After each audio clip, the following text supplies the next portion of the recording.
by corruption, by a lack of access. There are millions of people across the world that don't have access to clean water.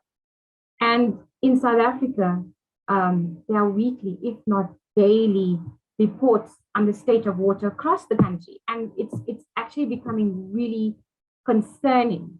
We live in a water scarce country, and we have a country where less than 50% of households have access to clean, safe drinking water in their homes. So less than 50% of South African households have a running tap in their homes. South Africa's water resources, sanitation services, and infrastructure are in a dire state. We know that. Something has to be done. Billions of liters of industrial pollution, pharmaceutical wastewater, mine waste, and untreated sewage are being released into our rivers and oceans every day. So, as OUTA, this initiative has been started. Today is our day, WaterCan, and we are establishing WaterCan to address these challenges. WaterCan will use activist citizen science, which some people know about, and it's basically saying that ordinary people will use basic testing to monitor and drive water quality testing in our country. We're looking at connecting with water forums, water activists, community organizations where this can be done. It will address also, it could be the mirror, because government's saying they're going to release data soon. So it could be the mirror to see how accurate is the data that they have, how often are they testing, and what is the real state of our water affairs. And in so doing, we will then demand transparency, and we will hold all polluters to account, as well as, have action where we need to take action. So as our slogan says, driving water activism to protect our water resources. And in a nutshell, that's who we are, that's what we plan to do. I have on the screen our slide in terms of the agenda for today. So this is, welcome by myself. Oh, I did not introduce myself. I apologize. I am Periel Adam, and I am the Water and Environment Manager for WaterCan. I've been an environmental activist for most of my working life, and I am very, very excited to be part of this initiative that is going to get a lot done in our country. We will show you a short video in a few minutes, and thereafter I will introduce our panel. We have 4 speakers, and then we will have time for you as our audience, as our supporters, to come in and give comments or anything you want to add, or you want to add into the chat, that's also okay. But let's start with the welcome video.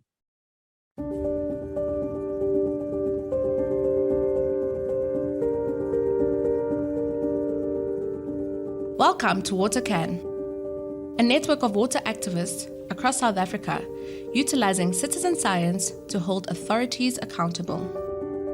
South Africa's water resources are highly compromised. The little water we have is threatened by climate change, frequent flooding and droughts, pollution, failing infrastructure, and poor water resource management. We are all affected by this. Working together, we can fix this. It is not too late, but we need to act now. There are hundreds of people and organizations doing amazing things to protect our water resources across South Africa. WaterCan aims to bring citizen science activists and water guardians together to share information, skills, data, and actions. As WaterCan, we are building a decentralized online water quality heat map that is driven by citizen science data.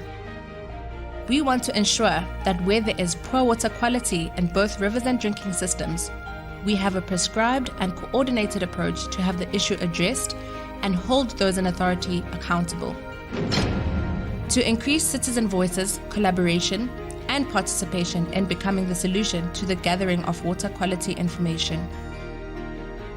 WaterCan represents imagination, big dreams, and planning for safe, clean, sustainable water resources for all South Africans.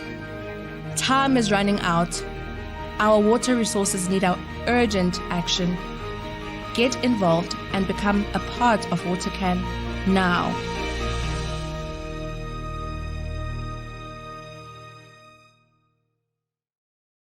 Thank you. So that was just an introductory video, which basically sums up and summarizes what WaterCan is about.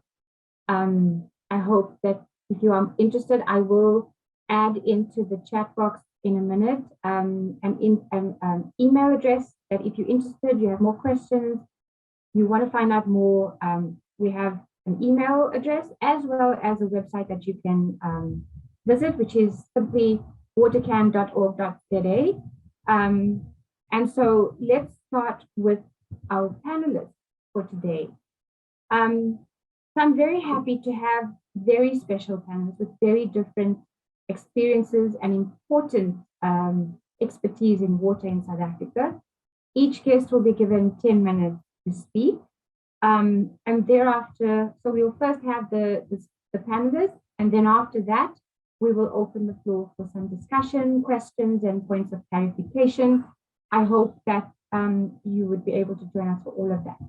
So our first speaker this afternoon is Dr. Anthony Curtin, and thank you, Anthony, because I know you had so many commitments today on World Water Day. I'm sure you've been pulled in many directions, so we're very happy that you are giving us your time. For those of you that don't know, Dr. Curtin holds a professorship at the Center for Environmental Management at the University of the Free State. He also serves on the boards of a number of companies, mostly involved in technology, development and implementation, in complex industrial systems involving machine learning and artificial intelligence, deployed to optimize process efficiency. We have asked Dr. Anthony Curtin to give us a picture of the national challenge we are facing and we're having with sewage pollution, the effects on the environment and people, and possible ways to deal with it. Over to you, Dr. Curtin.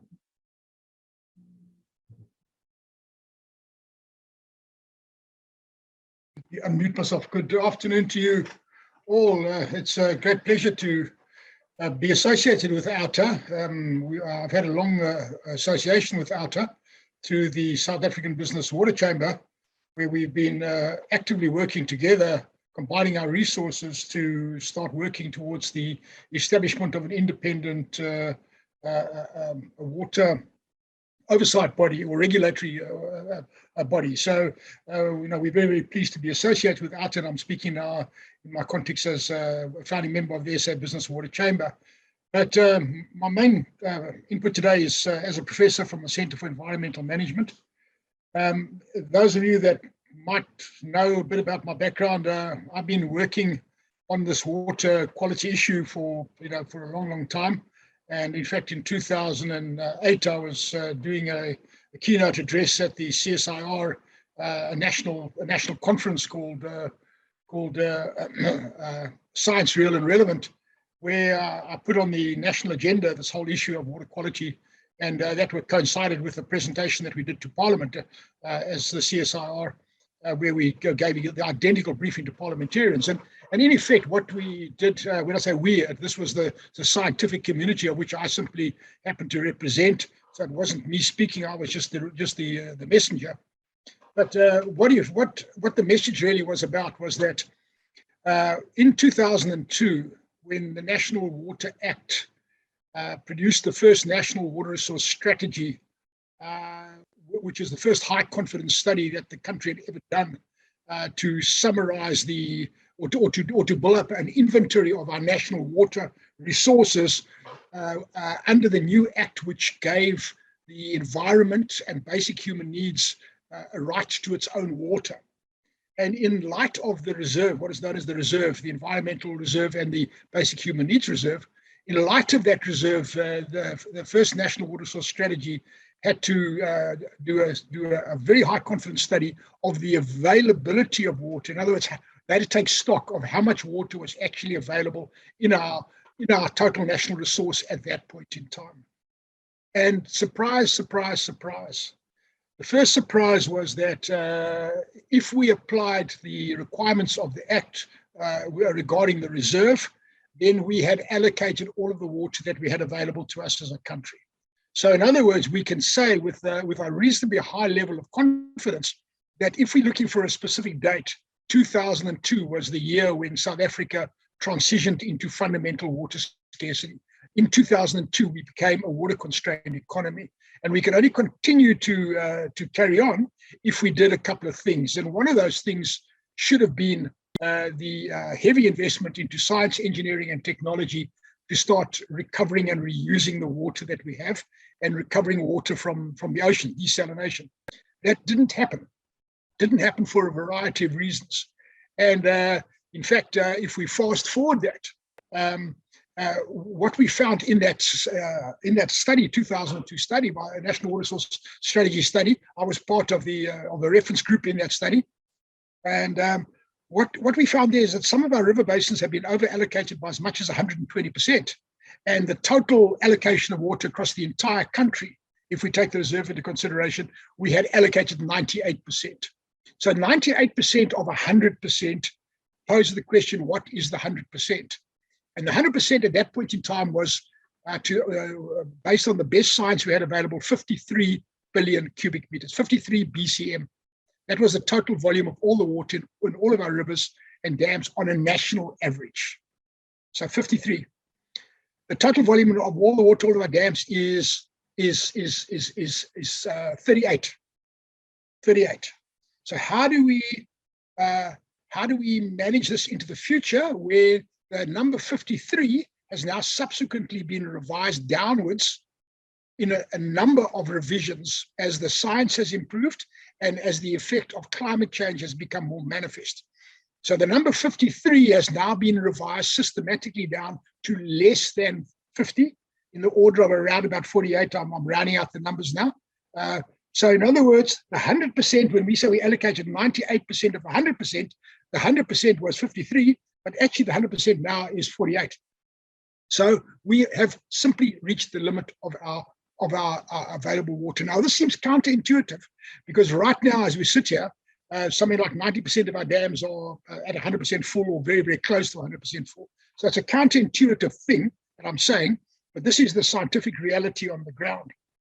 So we can use that to contextualize where we are with our wastewater problem, because in a couple of years later, around about 2012, plus or minus around about then, I can't remember the exact date, the Department of Water and Sanitation, they merged together. Sanitation became one of the key issues in the department when Nomvula Mokonyane was appointed as minister. And that's where sanitation became a key, one of the key central focal areas of the department. Before then, it wasn't. And they then did a very high confidence study, which I draw your attention to, called the Vaal River Salinity Study. And the Vaal River Salinity Study was an extremely sophisticated study. And it looked at the Vaal River system as its complete integrated Vaal management system, which is the single most important river system in the country, given the fact that it sustains something like 40% of the human population and about 60% of the GDP of the country. So it's a hugely important, economically important river for economic development and social activities. And the system is managed as an integrated whole. But so what the study found was that the salinity levels in the Vaal are increasing quite dramatically, and a threshold was set for 500 parts per million of salinity at the barrage. And the law says you may not have the river or water quality in the river above 500 ppm. So that's the barrier. When that's the rule against which the system is managed. So as soon as you start approaching that 500 ppm barrier, you've now got to do something about it. And the only instrument they have available right now is dilution. And that is why they're constantly releasing water from the Lesotho Highlands Water Project, the Katsi Dam, to dilute the water in the Vaal. So effectively, we are utilizing or squandering our strategic resource, our strategic reserve, to dilute out the salinity. So that suggests to me that it's a very blunt instrument and maybe not in our national best interest to simply go down the dilution route. And in fact, the Vaal River Salinity Study went into that very question in a very, very great depth. And what they did was they defined the source of salinity in the Vaal River system. And that salinity was coming from two sources. Something like 90% of the total salinity in the system is coming from two sources. And those two sources are acidic mine water, AMD, that flows off mine dumps or out of mine voids, etc. And that volumetrically was a relatively small volume, although it looks big if you're standing next to it. But in terms of the whole system, it's a relatively small volume, but it's extremely saline. Extremely saline. In fact, I did a calculation. I can't remember the exact numbers now, but in your normal flow conditions, it's something like about 120-ton trucks of salt every single day driving down the highway and dumping that salt into the river. That's the amount of salt that just the acid mine drainage is putting into the system. I forget the exact number, but it's something in that order of magnitude. But the second source of salinity was wastewater, sewage return flows. And that was volumetrically very, very, very much bigger than the AMD flows, but in terms of salinity, slightly lower. So the recommendation made by that study was that in the long term, there really was no alternative but to consider desalination at the source of that pollution. In other words, the investment into desalination plant for the acid mine drainage return flows, and where you've got a reasonable volume concentrated in one area where it becomes economically feasible to desalinate it. And then the second one was to upgrade all of the wastewater works to at least make them compliant with discharge standards. Neither of those two things have been done. So we've squandered a decade, at least a decade since then, on not doing anything about it. And subsequent to that, we've had all these big sewage spills that have drawn all kinds of attention all over the country, but particularly in Mfuleni area. And the Mfuleni area I can almost regard as the epicenter of the problem. So let me just start shifting onto where we are today and how the strategic landscape has changed, the landscape for activism and human response, which is what we are talking about today. And I would say that there have been three very significant events that have taken place in the last 6 to 9 months in the country. And each of these have fundamentally changed the way that citizens react vis-a-vis government and view these matters. And the first thing, surprisingly, is the KZN rioting that happened in July last year. Because in that KZN rioting, a number of important events happened. And the most important thing that happened there was the citizens drew a line. And the citizens suddenly realized that the state, in fact, is unable to deal with its own core responsibilities. The state is unable to project authority over the citizens. And part of that authority, although the rioting was not about wastewater management, but part of that authority was the breakdown of services in general, of which water provision is a very, very important subset. So I would say that the KZN riots have reset the strategic map in South Africa because it's made people realize that government, in fact, is not monolithic. And in fact, in many cases, government is absent. They simply are unable to actually do anything about it. So that is the first wake-up call, and that feeds into what you people are starting to do now with your citizen-based science, etc. But the second big tectonic event that happened a little bit longer than a year ago was the Mfuleni sewage crisis. There we saw a breakdown in wastewater management, and we saw something like 2 billion rand has been invested into fixing that up. The Department of Water and Sanitation was unable to fix it. They deployed the Army, SANDF. They spent another billion or two. They were unable to fix it. And now, billions of rand later, we're still no closer to any solution than we were then. And it's clear that government on its own cannot fix it. So we're at a point now where there's a turnaround happening there, but just watch the Mfuleni space because there's a lot of solution thinking coming out of that space. And if I get time, I'll expand on that a little bit later on. But the third thing that I want to just mention as a tectonic event was associated with the rioting and looting in KZN. But it's a very specific incident in the Umhlanga Rocks area.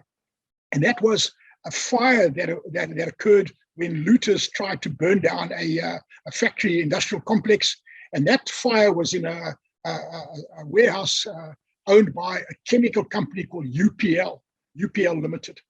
And the UPL fire, in my view, has been an absolute watershed moment, because not only did the UPL fire release massive amounts of toxins into the environment, those toxins were washed away by the firefighters trying to kill the flames. It became mobile in the air, people breathing it in, right next to schools, etc. But more importantly, it also entered the aquatic ecosystem. And the chemicals that were involved there are of such a nature that in all probability, you're going to see a recycling of those toxins in the ecosystem, probably for the next generation. So you're going to see that kind of thing as a long-term impact. But coming out of that now is the very strong desire to hold elected officials accountable. If you can't hold elected officials accountable, then of course this kind of anarchy breaks out. So these are the things that are happening in the background at the moment. Now, I just want to mention one other thing that's terribly important that we need to think about in a very, very precise manner. I mentioned earlier on that we've run out of water. We've literally reached the limit of our water supply. So we are a fundamentally water-constrained economy. And I mentioned the number 52 billion cubic meters, that revised down to 48. And what we need to grow our economy, to create full employment, just to employ the born-free generation, just to give them jobs to meet their aspirations, and to bring about a reasonable quality of life for the average citizen in South Africa, we need a volume of about 63 by 2030, around about that period, 2030, 2035. So our challenge as a nation is, how do we make that 48? How do we turn that into 63? Because we just have to get that water, and we can't get it from our rivers anymore. And I see today they're talking about drilling boreholes in the ground, and that's a relatively small volume of water. That's another question. But the important thing there from a sewage context is that this is now the moment when we have to start investing heavily into the upgrading of our sewage works, because the number is quite precise. We need approximately 25 billion cubic meters of water that we have to create through a system known as new water. We have to generate new water that doesn't currently exist. And that new water, one of the big sources of that new water, will be from wastewater recovery. But the important thing is that that number 25 is approximately 2/3 of the volume of all of our dams across the entire country. So in the next decade, in the lifespan of the current generation of South Africans, in the next decade, we have to mobilize 2/3 of the volume of water that we've managed to mobilize from the 1960s until the present by building dams. That is a massive, massive task, but it's a doable task, in light of these three tectonic events that I mentioned earlier on, because we're now starting to see for the first time, government is waking up and realizing that unless they do something about it very, very soon, they might well be stripped from power in the next general election. And this has now served to focus the minds. So I want to just close up by mentioning another number that's important. I've said we've got to create 25 billion cubic meters, of which a large portion will be wastewater. If we recycle each unit of water in the country 1.6 times is the number, 1.6 times. So we got to take a unit of water, use it, recover 60% of that, and recycle that again. That's what we need to do by 2030. That is a doable thing. And that's where citizen science can play a very important role in changing mindsets and just starting to inculcate that in the heads of every single user. Because while water pollution is destroying what little water resource we have left, the other side of that coin is that it is driving up the cost of treating that water to potable standard. And I'll just give you some numbers. At the moment, approximately rounded out numbers, think of the number 5 to 6 rand per cubic meter of water. That is the current cost to produce a kiloliter of water from a resource, from a river or dam, to potable standard. So 5 to 6 rand is the current cost. If you look at desalination cost, desalination of seawater, in Saudi Arabia, the government has set a target to start desalinating seawater at 30 US cents per cubic meter. 30 US cents, which equates approximately to 5 rand a cubic meter. Guess what? They've hit that target. They're now desalinating at that target. And they've set a new target now to go down to 20 US cents. 20 US cents per kiloliter comes down to approximately 3 rand something. So cheaper. It's cheaper to create new water through a desalination process, whether it's from seawater, whether it's from acid mine drainage, whether it's just from ordinary saline water coming out of the Vaal River, because that's becoming a saline system. Whichever way we look at this, whichever way we slice and dice this animal, we're going to have some type of desalination in it. And the very, very good news, this is a good news story now, the cost is coming down to cheaper than the current cost of producing a unit of water from conventional means. And it gets even better than that, because there's a whole lot of new thinking on the science and engineering side, where instead of discharging your brine back into the system, your concentrated salts back into the system, they are mining that brine stream. So there's a whole thing known in the Middle East as ZLT, zero liquid discharge, where they're literally mining the brine stream. And the good news is that's been pioneered in South Africa here in the acid mine drainage areas of Mpumalanga, at a place called Ogies, the Tweefontein water treatment plant run by 2 of the coal mines there. I've actually been on site there quite regularly. I'm familiar with the process, and it's already happening in Emalahleri. So we've already been doing that. So the bottom line is that we have to do something. We have to create 25 billion cubic meters of water over the next decade, and a significant resource that we are squandering right now is the wastewater. I sense I'm running out of time. So, Veolia, how am I doing for time, or must I cut it off here now, or can I carry on? No, I'm afraid we're running out of time. Okay, but I think that we can, there'll be some good questions coming up, and I think you've given us so much of food for thought, in a sense. So thank you so much, Dr. Curtin. I'll hand back to you then.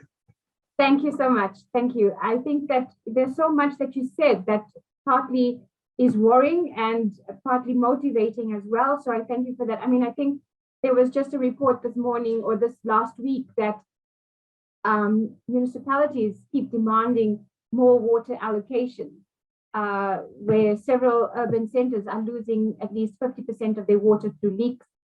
So those kind of things need to be fixed when you talk about, the allocation that you mentioned, that we don't have much more to waste. And so at least DWS is saying, no, you must fix your leaks. We're not giving you more water we don't have. I'm glad you touched on the issue of the Vaal, because we have Samson Mokwena, who will be speaking later, and has, he lives there, his experience is there, and I think it will be very interesting to hear about that. In terms of salinity, it's really concerning, because you've mentioned the Vaal, but it's not the only big river of ours that is affected by salinity. So is the Orange River, and when you give us all the statistics that you have, in fact, it's going to cost us more and more to clean our water, that we have to act. We have to act now. And so I think that you're definitely paving the way. Your talk has definitely paved the way for us to get more involved as citizens. I want to move over. So Dr. Turton gave us a big picture, and we've got 2 activists on today, and both of them dealing with water issues in different parts of the country. And I think it's important, for us to hear about the experiences. You talk about the fact that people have to be the eyes and ears on the ground and monitor our water resources. So first person we have is Caroline Mark. And Caroline is the Milnerton Central Residents Association Environmental Head. She, along with, we've been working with her as OUTA, and have been challenging the issues in that area in Milnerton and Diepkloof in Cape Town. And she has been fighting for environmental water justice and campaigning for authorities to end the relentless pollution of the water bodies in the area that she lives, and that runs straight into the ocean. I think that when I speak to Caroline, I feel like she has so much to offer in terms of, for us to learn how to take forward citizen science. And so I'm really, really glad to have her on the panel today. Caroline, over to you. Thank you, Ferial, and thank you for the opportunity to talk about something that's very close to my heart. My involvement in the pollution in the Dip River and Milnerton Lagoon started in 2014, when I noticed that lifesavers often became ill after swimming in the lagoon mouth. And when I followed up, historic water test reports proved that the water quality had been steadily deteriorating for 10 years. So I started addressing it with the city municipality, and years of meeting followed. And by 2017, I was already dealing with the deputy mayor, and many promises were made. But by 2019, the situation had worsened dramatically. And from a fresh smelling, transparent river, which is rich in fish and bird life, the lagoon water turned opaque brown grey, and it stank like a sewer. The fish started dying. Swimming at nearby beaches became unsafe because of the high microbial counts. But what's not always clearly understood is the wider impact that this pollution has. And apart from the multiple health risks to those who come in contact with polluted water, hotels with signs outside that say polluted water, do not swim, don't do well, and jobs are lost. Subsistence fishermen who used to come here and catch mullet and harder lose income, and they lose food. Business opportunities and developers go elsewhere, so the economic impact is very real. The lagoon is normally also a site for religious and traditional ceremonies, and those have also now been stopped and moved elsewhere, and pride in the local environment has been lost, and with that also goes a reduced level of care amongst the people who live here. Many sea fish use estuaries to breed, and the Milnerton Lagoon has 10% of the fish breeding estuaries on the west coast, and yet for the past few years there has been very little fish breeding happening here. So the long-term downstream effect of mismanaging sewage may only be seen years later in diminished fish stocks and the loss of marine life such as penguins and seals. Scientific studies now are even showing that our fish caught in Hout Bay, in Muizenberg, around the Cape Peninsula, show traces of drugs such as diclofenac, and these can be picked up in the fish and some of the aquatic life, including the seaweed. And our beaches in Cape Town, many now are zoned unsafe for swimming because of sewage pollution. They're zoned red. So you can imagine, if this is allowed to continue, the impact that this is going to have on tourism and on our economy and creating jobs. And all of this damage has been caused by a failure to manage sewage safely. So in 2019, the Residents Association reached out to OUTA for assistance in holding the city legally accountable for causing the pollution. We also laid a formal complaint with the Western Cape government, known as the Green Scorpions, and the result of this was a directive which instructed the city to fix the problem or face fines of up to 10 million rand or imprisonment of up to 2 years. Now, there are multiple complex sources of the pollution, but they're pretty similar to the challenges that are faced throughout the country. First of all, we had a wastewater plant that was discharging effluent into the river that did not meet safety standards for years. There is a lack of safe, adequate toilets in informal housing areas, which result in light soil being thrown into the stormwater drains. And then we also have insufficient or poorly functioning infrastructure, which causes frequent sewage spills, which sometimes take weeks to fix. So where are we now? The good news is that new Cape Town Mayor Jordan Hill-Lewis has promised to make this a key focus of his team. And the new MACO member, Dr. Badruddin, and his team have been very hands-on about coming out personally to inspect the problems. Unfortunately, upgrades to the wastewater plants are now 5 years behind schedule and unlikely to be completed apparently before 2028. The other solutions that were promised have still not materialized. Upgrades to the pump stations, which are problematic and cause frequent spills, are still years away. And unfortunately, 2 weeks ago, following reports of bad smells and spills, we had another mass fish die-off. Now, Milnerton Lagoon forms part of a nature reserve, and we normally have flamingos, kingfishers, we have pelicans, we have otters, we have a lot of wildlife, and that is all gradually disappearing. The sand prawns have gone. They haven't been seen for a couple of years. The crabs, the last time we could see any on the bottom, were all dead. So it has an enormous impact. Now, the Green Scorpions team have done a really thorough professional investigation. However, what we've realized is that one government department is often reluctant to act against another government department. So the danger of collusion or political interference is very real. And this is where public oversight and pressure is key to ensuring accountability. My involvement has been focused on this one small river. However, similar sewage pollution problems are widespread.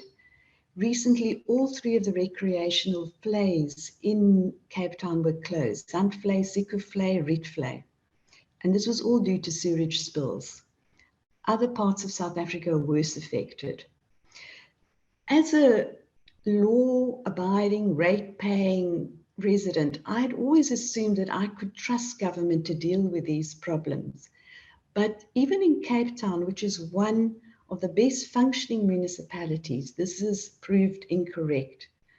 And what has become obvious is that activism and public oversight is needed to hold government officials accountable. And this is where public support and the assistance of OUTA's legal team has been so valuable.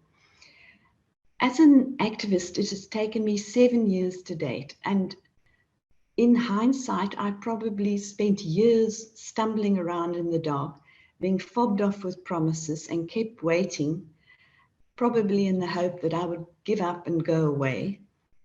But learning as a layman to navigate between the multiple government bodies at local, provincial, and national level, when there are often overlapping areas of responsibility, is very complex and time-consuming. However, if you look at the state of our rivers and our wetlands, you become acutely aware that these government bodies have failed in their duty to protect our wetlands. So if I were to start again, what would I do differently now? I would document everything. I would keep a photographic record, a record of all reference numbers of complaints and emails, and together with a timeline. If problems keep reoccurring, I would escalate this evidence to the local councillor, and if it's still not resolved, I would escalate it to the mayor. As soon as there was a reasonable body of evidence that this is an ongoing problem, I would be very wary about being kept waiting for months for meetings, and I would insist on regular progress reports to keep track of the promises that were made. If there was still no progress, I would lay a complaint with the provincial government Department of Environmental Affairs, and I would include that whole record of what had been done to try and resolve the problem. Then I would also start getting the issue into local media to raise awareness. I would name the people who are responsible for fixing the problem, and I would ask that they answer questions in the local newspapers and on the radio. And this can be very powerful. We actually have a Facebook page called #RethinkTheStink, where we share incidents, also related articles related to pollution and other causes of pollution in our water bodies. And sometimes social media can be so powerful. In a nearby low-cost housing area, there was a collapsed sewer that was problematic for months. And every time it rained, it meant that the streets were literally ankle deep with sewage. And it was reported, it was escalated, and 3 months along, it still wasn't resolved. So we started every few days posting a video footage of the sewage running in the street. I think by the time we got to day 31, the Premier Windy stepped in. He called the city in for a meeting and he allowed emergency procurement, and within 2 weeks, that problem was fixed. So social media, if you use it correctly, can be very powerful. Unfortunately, there are no easy fixes, but holding local municipalities accountable for delivering safe sanitation is a beginning.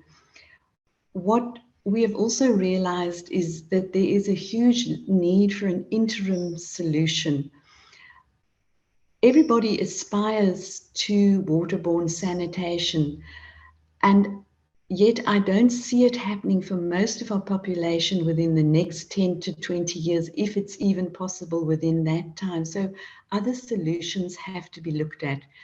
At the moment, the City of Cape Town doesn't seem to have any solutions for backyard dwellers, for informal areas other than portable toilets, which is shared perhaps amongst 10, 15 households, but which are often unsafe to use. And this results in residents resorting to using buckets and then tipping the nice soil into the stormwater drains. Now, I think this is where other solutions have to be looked at. I know there is a startup in our area that's looking at the possibility of using dry toilets. And I just think perhaps this is where public, academics and other areas have to become involved in finding joint solutions, because so far our Cape Town municipality anyway has not come up with any workable short-term solutions to the problems that we are facing. And I think the only way we're going to move forward on this is when all parties collaborate together to find the best solutions. And it's going to be a whole range of solutions. It's not going to be one solution that solves the problem. So I hope that's given you a little bit of insight into my journey. What I have realized is that activism and public oversight and insisting that officials are held accountable is really crucial. So thank you for taking the time to listen today. Appreciate that. Thank you so much, Caroline. I think that was really insightful. And I do like, some of your suggestions of joint solutions and the power of social media, because sometimes, we all not so great on social media, but you've used it to your benefit, and you've used it to fight your fight. And I agree, as you were speaking, there people have been placing things in the chat and that they have similar issues in KZN, and we will hear now from Samson Mokoena from the VAL with similar issues. But I think what is important, you talk about shaming and naming and shaming, but I think also we need to get to a point where we have a national network where we can support each other. So if you're experiencing an issue in Cape Town, we should be able to build this water can network where our people across the country will then be able to also point fingers at Cape Town and say, what are you doing there? So that it's not an isolated incident, so that you build a movement and a bigger network, which is what WaterCan is trying to do. So I think you've raised some really exciting things, because for me, it's saying that we're on the right path, and that's important. So thank you so much for your time, and thank you for your presentation. I'm sure there's going to be a lot of questions for our speakers. So I'm going to hand over to our next speaker, who is Samson Mokoena. And Samson is the coordinator for the VAL Environmental Justice Alliance. And he's also a leading member of the South African Water Caucus. And I know Samson for many years, and he has been fighting for environmental justice in the VAL area, whether it's on air pollution, whether it's holding companies accountable. He was very much involved with other organizations to bring the Human Rights Commission to the VAL. And so for most of his life, he's been an activist. And I always learn from Samson when I work with him. So over to you, Samson. Samson will be sharing his activism and experience in the VAL, and also provide us with the latest updates of the state of the VAL and where it's at right now, because that's another issue. But I hand over to Samson. Thanks, Comrade Firel, and thanks to the panelists for this important discussion on this important day, and everybody who has joined the discussion. My name is Samson Mukwena. I work for VAL Environmental Justice Alliance, which is a community network that is focusing on environmental justice issues within the VAL Triangle. So our core campaigns is focusing on water, air quality, waste, industrial waste, energy, and climate change. So my focus on water issues started some time ago, over 2.5 decades. Interested looking in terms of the iron and steel effluent, petrochemicals, and power generation in the 90s, especially around about 1997, 1998. So our focus was mainly focusing on the impact of industrial effluent into the respirate that is channeling their water to the Vaal River. So that's where our campaign started, challenging the corporate power in terms of how they pollute the local communities, especially the small-scale farmers west of Vanderbijl Park. And we've been involved since then. And then around about the 90s, late 90s, we are highly involved in the catchment forums within the Vaal River, especially looking in terms of the risk rate when it started about 1996, 1997. And since then, we've been monitoring the impact of industries in the region.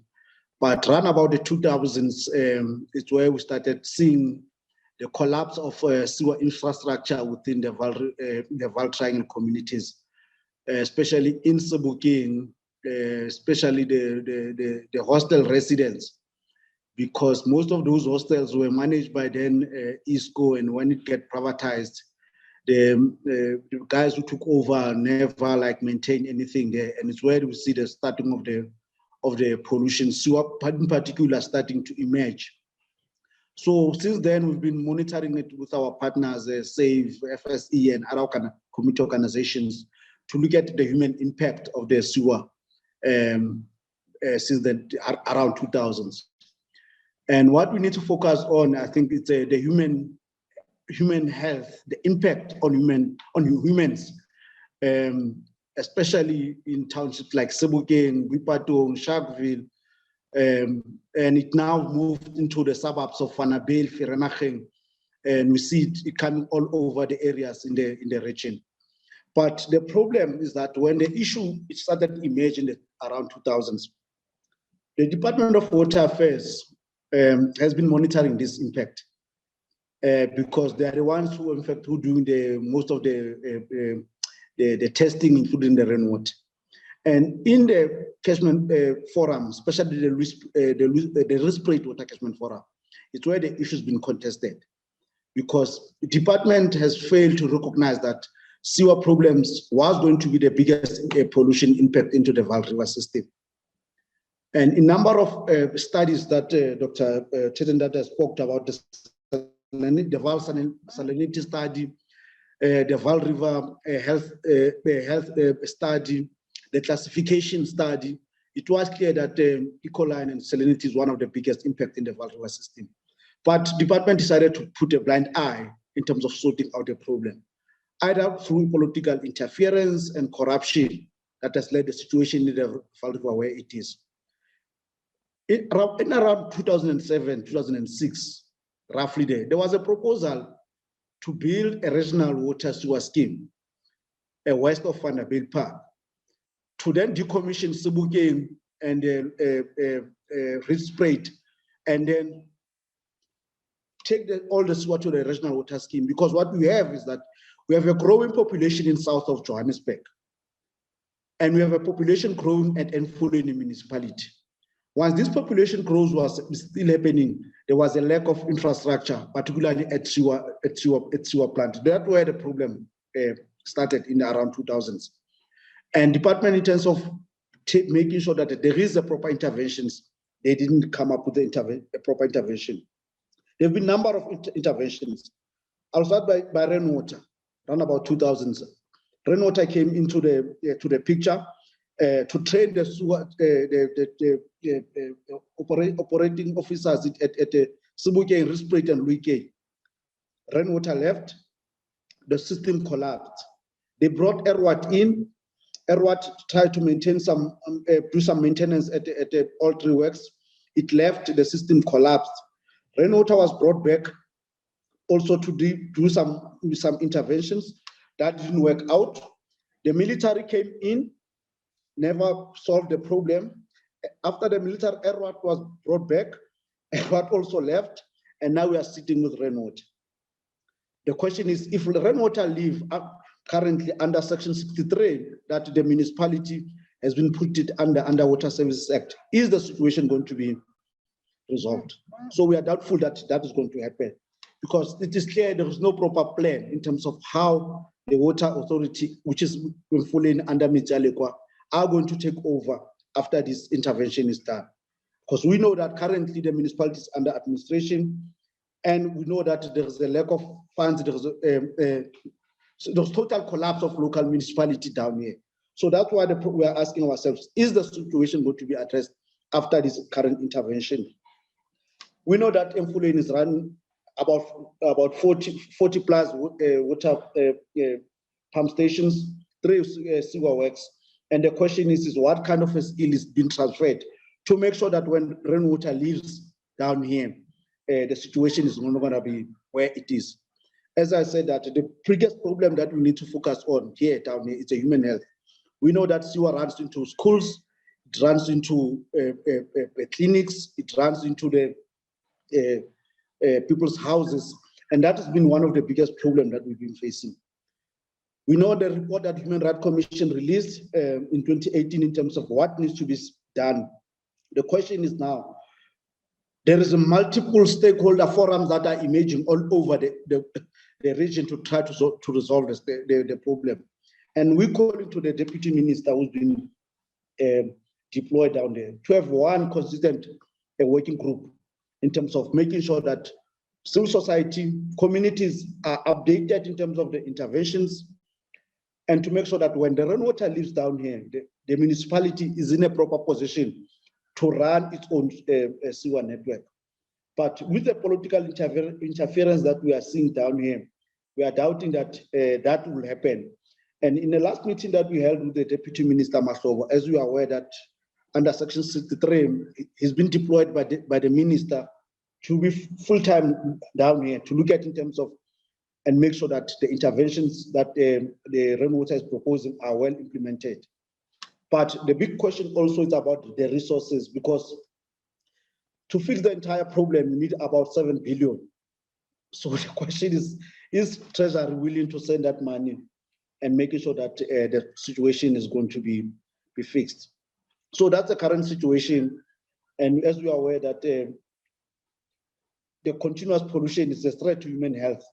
And we must make sure that there's communities and civil society down here, which is what we have been trying to monitor, to make sure that there is a proper intervention, a sustainable one, not a short one that is a hyperactivity and politicians round down here because there is so-called intervention. And the problem that we are facing, I think, around political intervention is people that have clustered themselves to fight for the tenders that are emerging out of this intervention. And we see that as one threat that will collapse the whole situation. So that will be my input on this, and then we'll take questions going forward. Thank you, Firen. Thank you so much, Samson. Really important things that you've mentioned. I mean, I think one of the key things is that local government was alerted to the issues a long time ago. And VAO is not the only place that's experiencing corruption. I think that There was a lot of news, and I see some of the people on here from that discussion in Limpopo, or that area in Limpopo, where 143 million rand was pledged to assist people in Mautse, Limpopo, and they still do not have access to consistent running water. And some of that money was because of corrupt, behavior. I like that you talk about skills transfer. I think that is a really important way for us to move forward in finding solutions. So, collaborative skills transfer. Also, you mentioned, the issue of health. And I think that we often forget, and we often start dealing with our issues in silos, where, water is something that impacts everything, economically, health, education. And I think that is something that is very important. As for the 7 billion rand, yes, we in for a surprise there. But I think what is important is that, citizen science activists like yourself are creating awareness. They're creating avenues for change and alternative ways of finding of solutions, because it's clear. I think someone put in the chat about you can't fix things using the old way of thinking, that we have to look at new and exciting and alternative methods. And one of the ways is obviously to use citizen science to be to kind of be preemptive, so to be the watchdog of our water. And that brings us to our last speaker, who is Nswake Dichale. He's from KZN, and I've met her a few years ago, and doing really amazing work on citizen science in KwaZulu-Natal, I think now going national. She is the executive director of Upl Fire, which is Partners for People and Planet.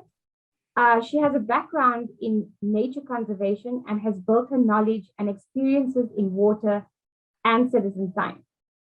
Nswake has worked with citizen science to build a group of water monitors on the ground and activists that they've developed from and developed all a range of skills, which is it's just a fascinating project. And she will share her experiences working in that area, but also the importance of having citizens on the ground doing something to fight the issues that we're facing in terms of water.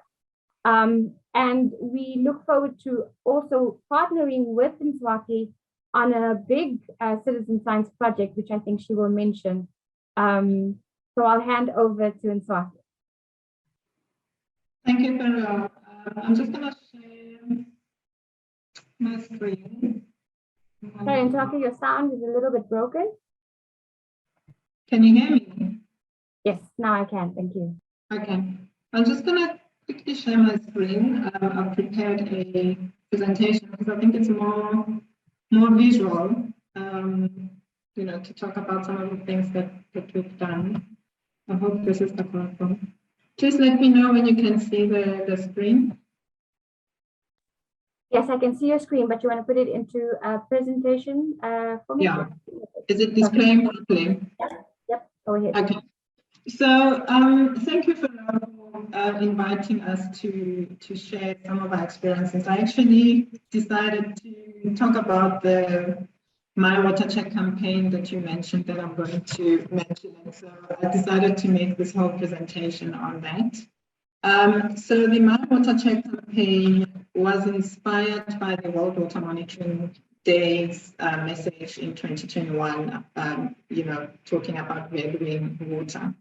And it was a collaborative effort between all the change makers that are working along the Kennebec River catchment, including some of the community environmental activists. It was also inspired by the work that we're doing in KZN. So Upl Fire has been implementing citizen science initiative for the past 5 years in KZN. And through training and skills development, we've seen how communities have really come on board to address the issues, environmental issues, particularly catchment issues in their areas. And I think especially in the KZN area where we're working, people are still directly dependent on river water to clean their homes, to wash their blankets, to water their gardens. So there is that connection still between people and their natural resources. But when we move into more urban areas, we experience a complete disconnection. And that's the area where we need to start to bring people back to connecting with the environment and really starting to value the water. But you can't value something that you don't understand. So we had to start there to help people understand why is water so valuable, whether it's the water that comes out of your tap at home or whether it's water from the river. The water in the river eventually, ends up in your tap. So those are some of the connections we wanted people to have with their aquatic environment. And so going back to KZN, the community that we trained in citizen science, they've been doing this for 4 years. They collect data on a monthly basis. They've been doing this now for the past 4 years. With the training and mentorship we've given them, they're able to do that work independently without us managing them. And they use, yeah? Your slides are not moving forward. It's still on the... I haven't moved them yet. Oh, okay, sorry. It's okay. So what do they do with the data they collect? So for example, if they're testing for E. coli and they pick up high counts of E. coli, they do an investigation upstream to see where the source of this sewer, which is usually the case, where is it coming from? If it's coming from a surcharging manhole, they will contact the municipality immediately for immediate response. Sometimes this comes from the community side where they dump nappies in the river. So then in that situation, they will initiate a community awareness and education. They will also share the data with the community just to create awareness. And we also find that communities are more accepting to learn from their fellow community members. If it just means I can go into a community I don't belong to and start educating people about the living environment, they're not going to take me seriously because I don't understand their situation. So therefore, I can't go into their community and start telling them what to do and what not to do. So we work through the community members and we train them to educate their own communities. So we upscaled this project last year up into Gauteng, along the Henops River catchment. So the Henops River starts from, the source is in Campton Park, and it goes all the way through Centurion. And then the Henops River eventually joins the Crocodile River and then flows directly into the RTPS dam. So I think most of people that know and have worked on the Henops River, we know that it has a lot of challenges, especially sewer, a lot of wastewater treatment work, pumps that are forever, dysfunctional and not working properly. We have a lot of informal settlements along the river systems, and usually people just build their waste system directly from their informal toilet, and it flows directly into the river. So there's huge sewer issues, pollution along the system, but there's also industrial pollution. Another pollution that is also a serious problem is the solid waste pollution. So the My Water Check campaign, the purpose was to build capacity of community environmental activists that are already working along the Henops River catchment. So we wanted to give them knowledge and skills in river ecology and in monitoring. We also wanted to develop a state of the rivers database, specifically citizen science database for the Henops River catchment. So it's really important. It was important for us to educate and provide skills to these environmental activists because they are already active, trying to improve the condition of the Henops River. But yet they don't have the right skills. And sometimes if you don't have the right skills and you don't know what you're doing, you end up doing more damage to the environment unintentionally. But also the knowledge helps them to understand how what they're doing is improving the system. It also helps them understand when we talk about contamination, what are we exactly talking about? They can use this data to identify pollution sources along the river systems where they work and use that information to engage with their local authorities. So the objectives of this campaign was to improve environmental literacy. This is one of the things that we found in a study that we did in KZN, is that in peri-urban and urban areas, environmental literacy is very, very low. So how do we get people to participate to address environmental issues when they don't even understand why the environment is so important and why we need to protect it? We also wanted to develop environmental skills. So just for communities to have a profound understanding of aquatic ecosystems. We wanted to develop a Citizen Science River Health database for the Karlsberg River, that's the source of the Hennops River, and all the way to the Hennops River. And of course, we want communities to use this data to take action, to engage not only with authorities, but to also engage with communities in their areas. And we found that communities find citizen science data very fascinating and captivating. So it's really a powerful tool to create awareness in communities. So we identified 13 sampling spots. So right from Kempton Park from the source, all the way to Hennops River in Centurion. And you'd see that there's also some sampling points from some of the tributaries that are joining the Hennops River.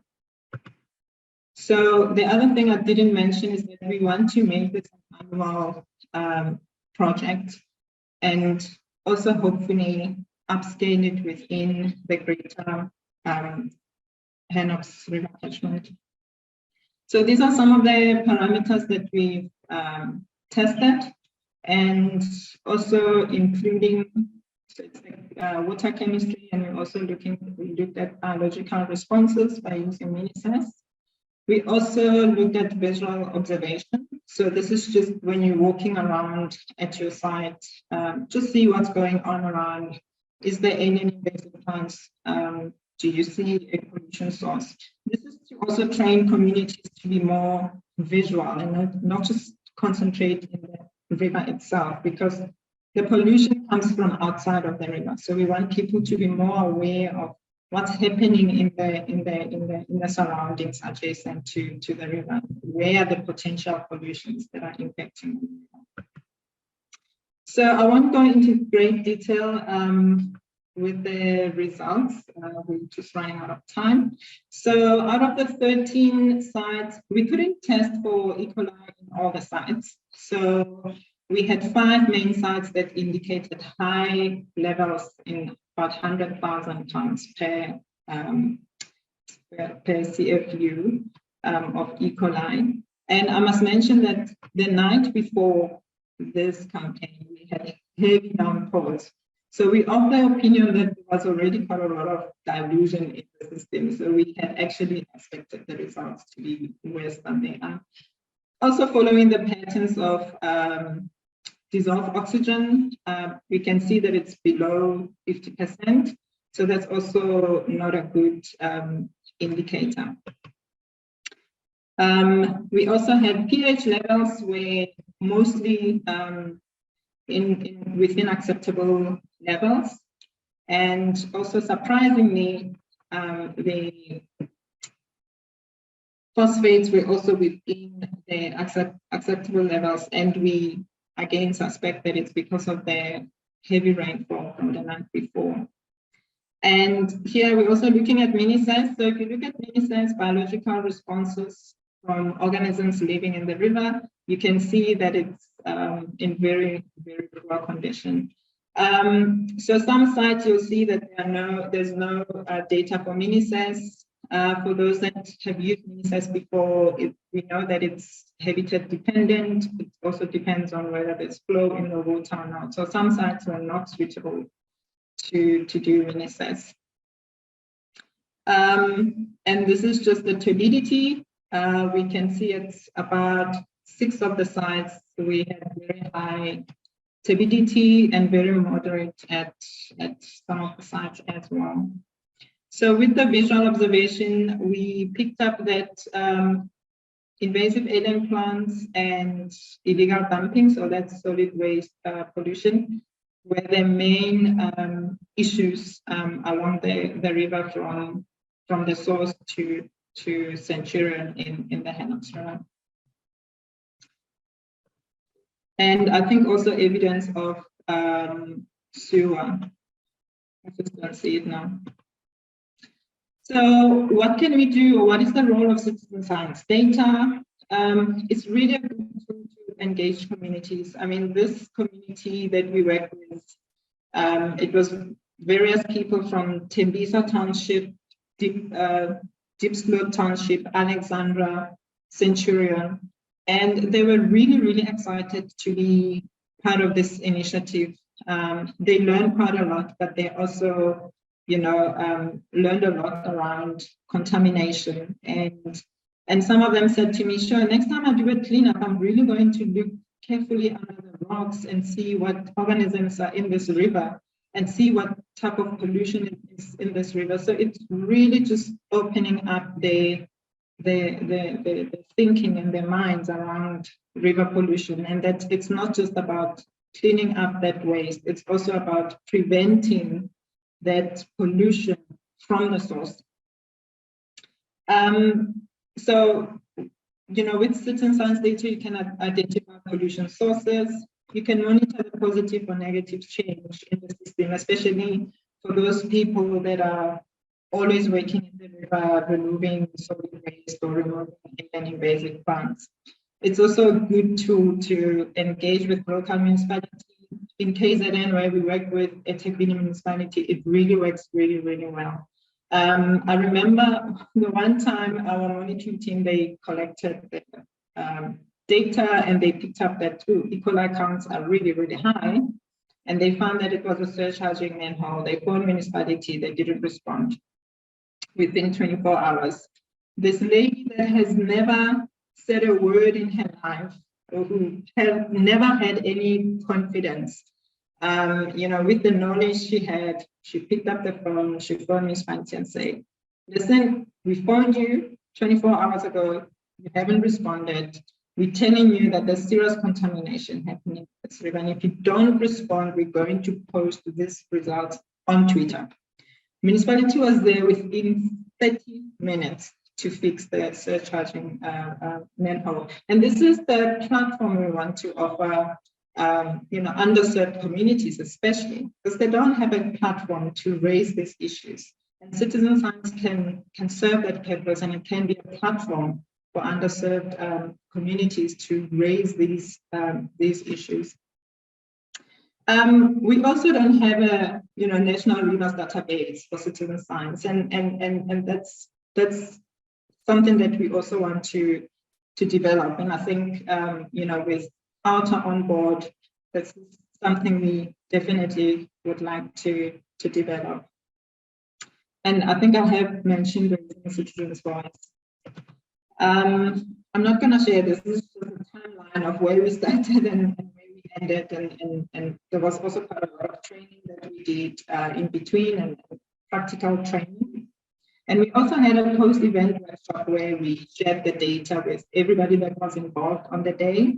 We also had some people that were not really directly involved, and it was really good to just share the data with everybody. But we don't want it to end there. We want to continue to use the data to raise our concerns, to put pressure on our authorities to take action.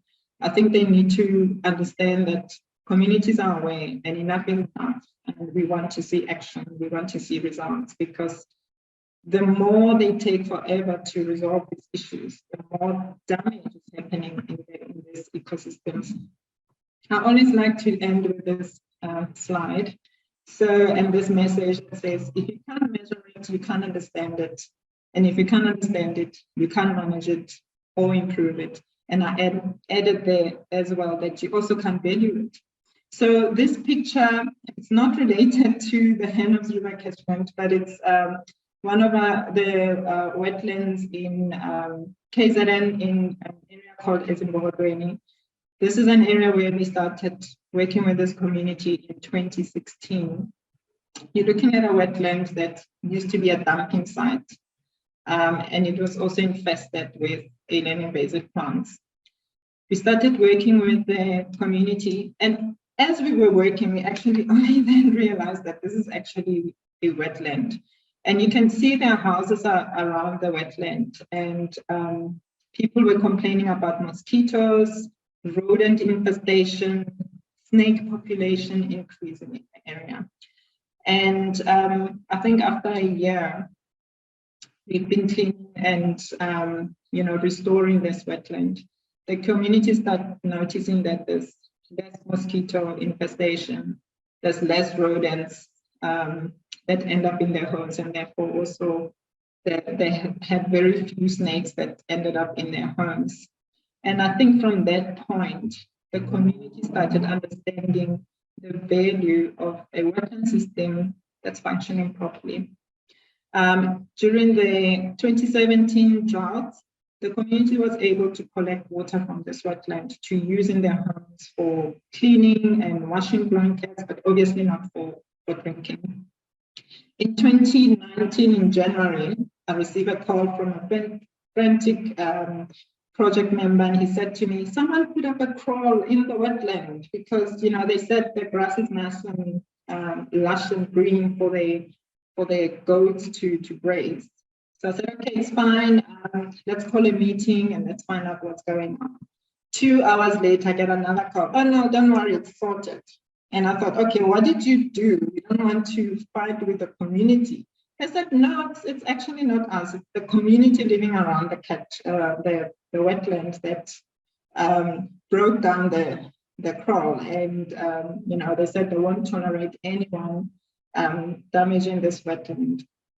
And last year, eThekwini municipality thought it was a great idea to build an outdoor gym on this wetland. And we didn't have to say anything. The community stood up and said, not here, go and do it elsewhere. So when community starts to understand things, they start appreciating it and they start valuing it, and they start naturally becoming the watchdogs of their natural environment.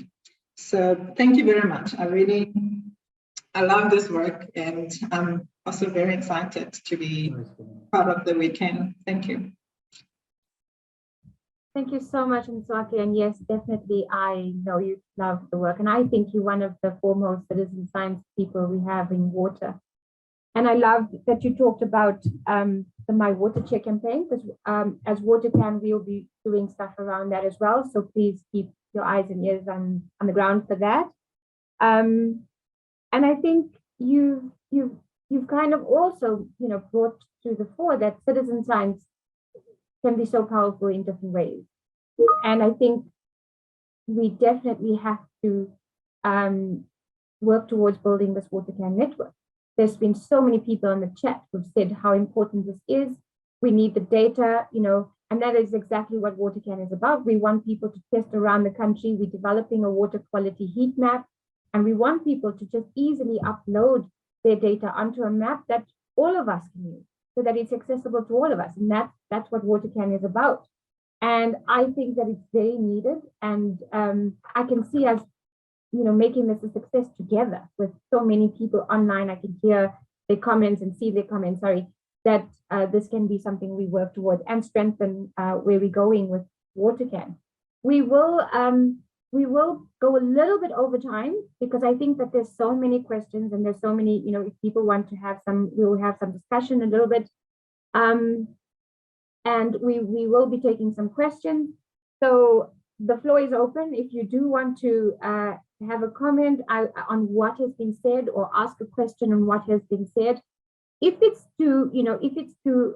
like there have been some comments about your products, etc., please can we put that on the chat, but have the discussion on the kind of issues we're facing around water and citizen science, and how do we move forward. If you have specific questions to our panelists as well, just let us know that it's to a specific person. We also have gathered all your comments, and that was going in the chat, and we'll see if there are any questions in them. I think a lot of them were just in support of and questions. But if there are any questions, then we have one of our colleagues, Jonathan, he will go through it and let us know. So the floor is open if you have any questions or if you have any points of clarification. But I think that it's been a really insightful, different speakers from different parts of the country and also different issues. It's been very interesting. Some have asked if we will be sending the recording. Yes, we will. So that will be happening. Okay. Any questions? We're looking for your hand. Okay, I will put this to the panelists. Is groundwater safe for consumption purposes? Who would like to answer? And then I see Richard Butt's hand is up. I'm happy to pick that up if someone wants me to. Yes, please go ahead, Dr. President. Yeah, groundwater is very easy to contaminate, particularly shallow groundwater. You must appreciate that where you tend to find shallow groundwater, you also very often find lots of pit latrines or lots of informal sewage management systems. So groundwater is invariably contaminated either by agricultural runoff or by human waste, particularly fecal coliform. So all groundwater ought to be treated with some degree of circumspection, but it's probably quite easy to treat as well. But all groundwater is different. No, that's the problem with the groundwater. No two drops of groundwater are the same. Thank you. Richard, you can go ahead. Thank you, Professor Turnson. I actually met you some time ago in Cape Town on the water battle that I've been fighting in the Clan Karoo for the protection of two streams there. What really concerns me is there doesn't seem to be a depth of understanding of the relationship, the close relationship between groundwater and surface water by the Department of Water Affairs or by their catchment management agencies. It's deeply concerning that we've got a over 20-year-old National Water Act with key intentions of driving equity of water sharing, quality water sharing, and sustainability of our water resources. And yet this doesn't seem to come up as the focus on any basis whatsoever. I just wanted to record that I'm proceeding as an activist on the protection of two rivers, which have now, 12 years later, completely dried up. And I'll be hopefully involved with Karen on this. Thank you. Okay, do you want me to comment on that? I'm happy to comment on that. Look, yes, I respect what you're doing there. I think it's very important that we have citizen activists that are willing to take this matter further. I heard early on one of the speakers talking about the green scorpions. Here on the Umzimkhulu River, where I live, we've been trying to get the green scorpions out to deal with illegal sand mining in the river. And even though we actually approached the department, we can't get the green scorpions to come out. And so we can only assume that there's some kind of corrupt relationship taking place somewhere along the line because they simply refuse to implement Section 21C and I of the National Water Act. But that's another matter. All rivers have got a relationship with groundwater. You get what's known as an influent and an effluent river. An influent river is where part of the water comes in from aquifers, and an effluent river is where part of the water flows into aquifers. So depending on what the host geology is like, these things are interrelated. And that's why the National Water Act treats all water in the entire hydrological cycle as one unitary resource and does not differentiate one from the other. The reason why groundwater gets brought up all the time is because there's this Cinderella resource. People forever raise the fact that wherever you go, there's groundwater. You can drill a hole under your feet right now, and you'll probably find some amount of groundwater in there. That's a fact.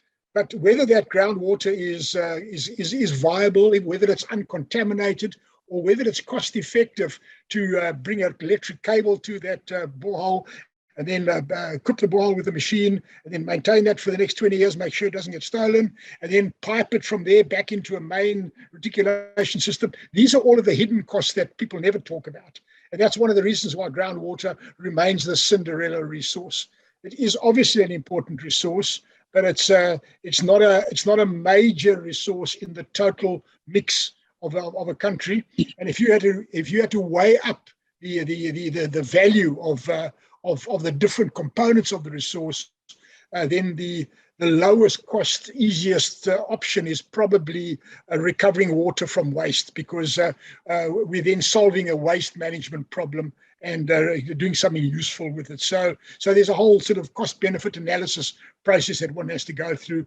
And unfortunately, I think the groundwater thing, I'm not overly enthusiastic about groundwater, because I just think that it's one of those Cinderella things that never really quite managed to do what is promised. Thank you, Dr. Curtin. I think also from my side, in terms of groundwater, I think a few things. In areas where where people and communities don't have access to piped water, then I think that, groundwater is an option. But one of the other issues is that it's not being regulated well enough. And I think if we don't do that and we just go wild and start, dropping boreholes everywhere, we'll have no understanding of the level of groundwater we're starting with, and whether we, finishing it before it can be replenished and those kind of things. So I think that there is some discussion to be had on groundwater. I see Kyle's hand is up. Kyle, go ahead. Hi, Kyle Odgers here. My question is with regards to solutions that have been used for many years, the bio-augmentation or bioremediation, as it's now been known. I think the words enzymes and all of that has been thrown around, where you literally empty the pit toilet at the source with using these microbes and some water. And the same solutions, when you put that into a dam, it cleans up the algae and the water clarity and reduces your foods for your aquatic weeds. I'm interested to understand, these things aren't used enough in those things. So we finally have done some projects with Joburg Water remediating some dams, but a sewage polluted dam, and then it's clear.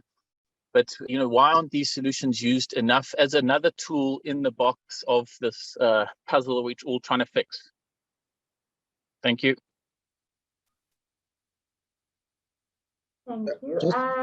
Cyril, there was an issue that I wanted to address on the 20 National Water Act. That department is not where we are in the last 20 years. I think one of the crises that we've been monitoring the last 20 years of the implementation of Water Act, it's a competing interest in terms of what is the state of the officials within the DWS itself, and why they don't push for instance, if you look at monitoring and enforcement within the DWS, Green Scorpion is dysfunctional at all. So we've been pushing this in the Val down here for years within the Respirate Water Catchment Forum, that department needs to be decisive when it comes to especially the dysfunctional of sewer plants. We see municipalities across the country functioning water treatment works without water use licenses. It's uncalled for. And that's one particular big problem that we are facing within the department itself. When you look at the state of the catchment management agencies, department has been taking us around the cycle through the last 15, 20 years of implementing the CMAs so that communities are able to participate in water management decisions at the grassroots level. So that is not, it doesn't move at all. You look at the last 10, 15 years, what happened with the green and blue drop status? Department or the previous ministers push that out of the system. So there is competing interest within the department itself. And one chairman of the portfolio committee, Dr. Dilange, said in one meeting that department must implement the National Water Act. We have the National Water Act, we have the National Water Resource Strategy, now 3, then we have the master plan. And all these policy positions are not taking us anywhere as a country. We're good policies, but we're still mushrooming around the one cycle in terms of where where decisions must be taken. And we had this morning minister says that those who are polluting, they will be punished. For years, we've been saying that the polluter pay principles must be implemented. So that's why we are going through the cycle in terms of water management system in South Africa, and government is not pushing to make sure that there is that a process where citizens are participating fully in water decision-making process. That's where the problem is lying. Absolutely agree with you, Samson. Thank you for that. I do agree. Yeah, I think that's the implementation is a problem. Just before you jumped in, Kyle had a question, and I don't know if Dr. Turton wants to take that question quickly. Yes, I'm happy to take that question. It's normally a very emotive topic, so I tend to avoid it. But that's what I call the magic muti solution, where there's the idea that you just put some bacteria or some enzymes down a pipe and it solves the problem. Now, my experience in the water sector is that there is never ever a single silver bullet solution. These problems are always extremely complex. So if the magic muti worked for whatever reason at some place, well, good luck. Maybe it's great there, but it cannot be implemented at national level because the circumstances differ from place to place. And if magic muti worked, then that's how we would treat our water all over the world. But the reality is that there's a little thing called a mass balance.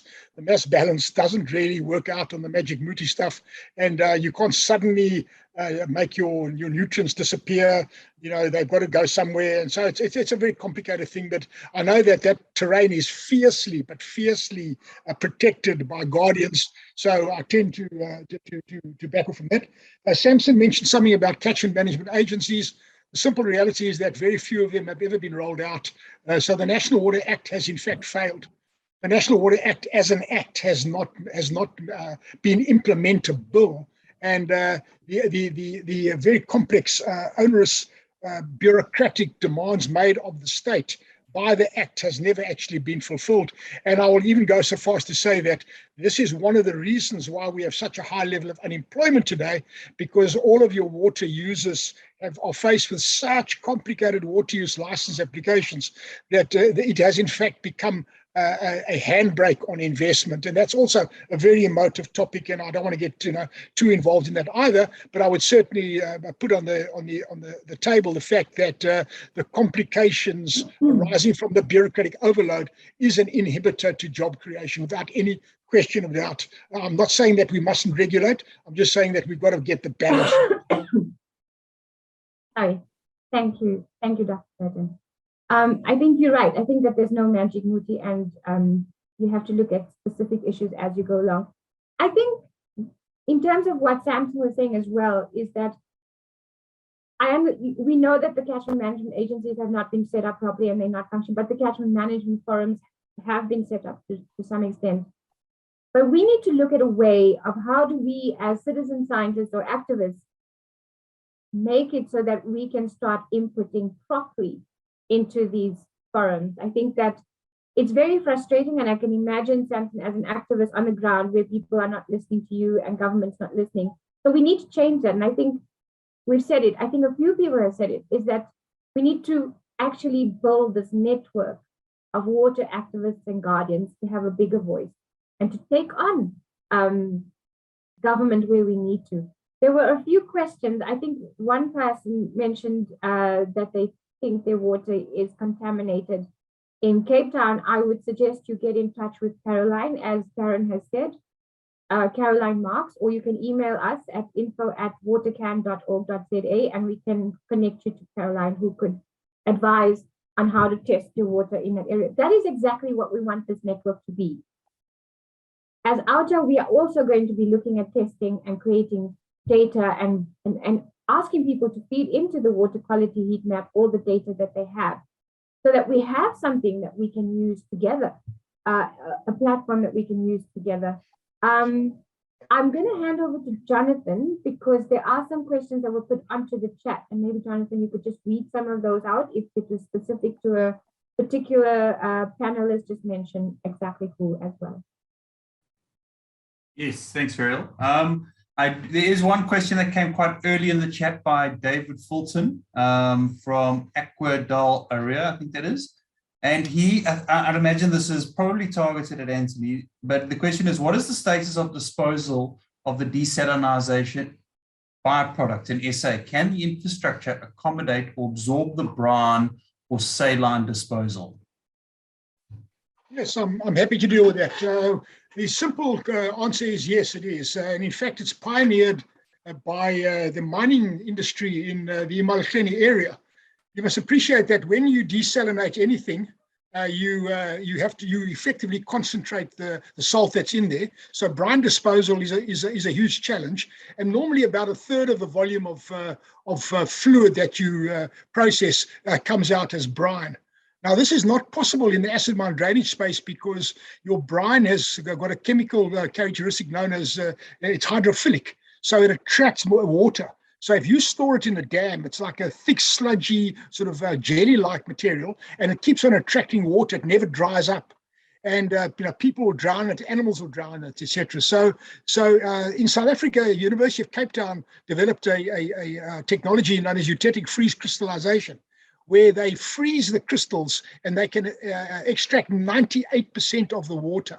And the Saudis are now taking that to the next level, where they are actually concentrating to 100% and they are mining the brine stream. So there is a zero liquid discharge. Nothing goes back into the oceans. And I think this is a very, very interesting business development, but it's going to be driving the technologies going forward. So the short answer is that brine management is entirely a red herring, if I may, in a poorly engineered system, or it's only a factor in a poorly engineered system, and it's entirely manageable in a properly engineered system. And if the business case allows for it, it is a non-factor at all.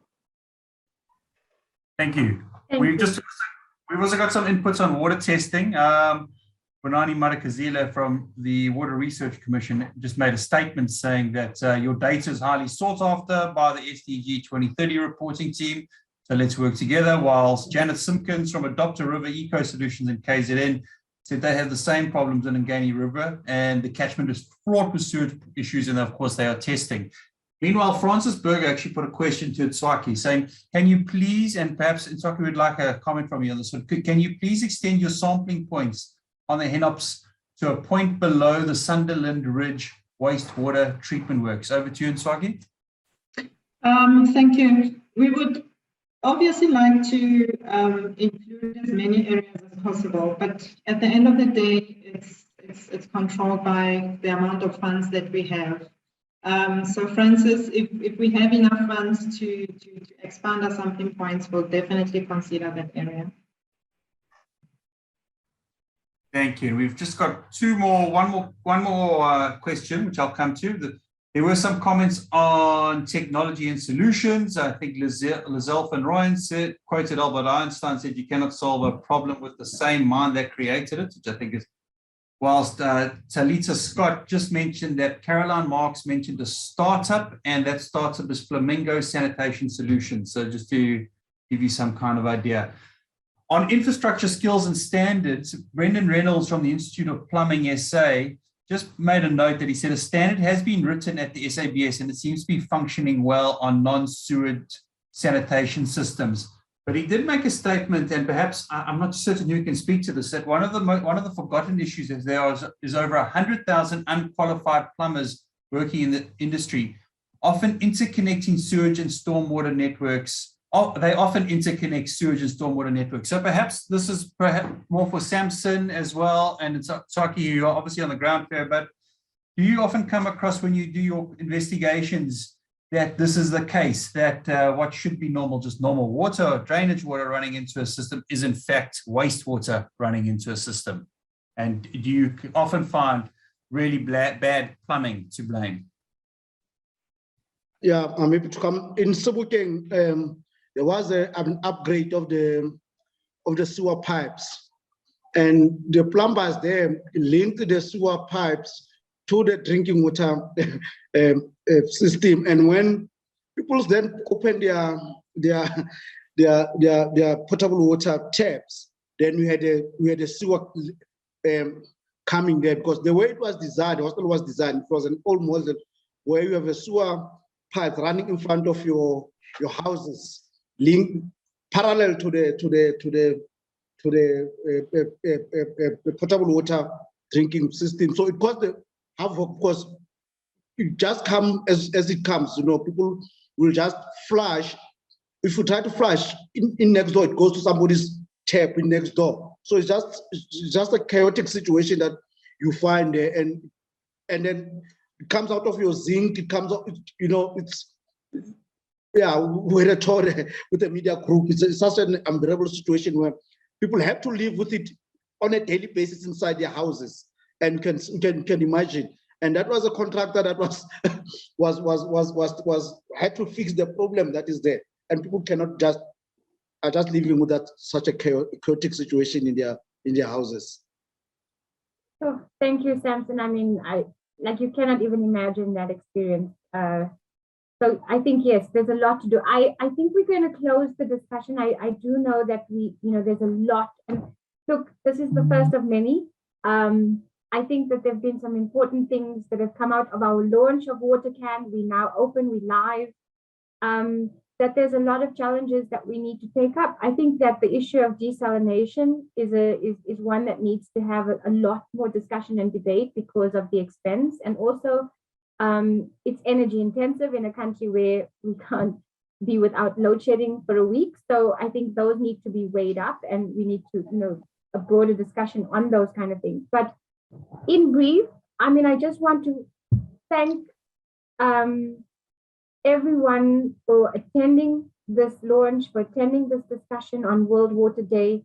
I want to really, really thank our speakers. It has been extremely informative and insightful, and I really enjoyed listening to all of you. I'm sure we're going to have a lot more of a working relationship moving forward.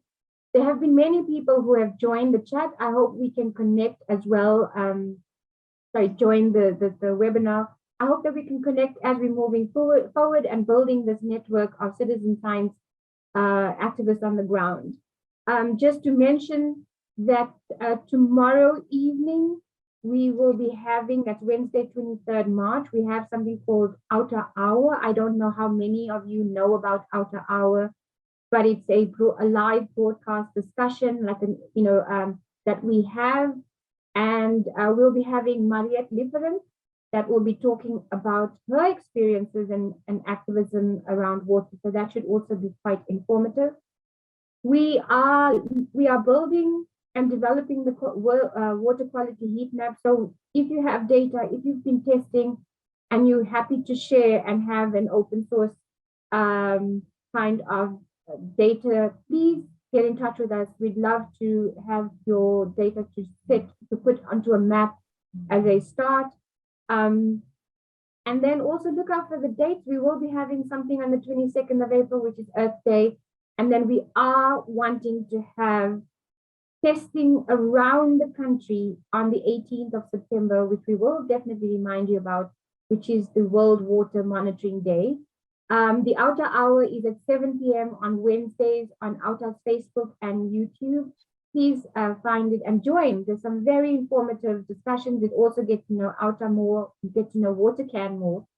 And thank you to the team, our team that's been working nonstop for 2 weeks to get this done. It's exciting. We are launching, we are moving forward. And there was a question whether we will be going, having a class action against Department of Water and Sanitation. Not at present, but we will be looking at people who are polluting, and if they're not being held accountable, we will do what we do best, and we will challenge them. So thank you, everyone. You have our email, you have our website, be in touch, and join WaterCan. Thank you.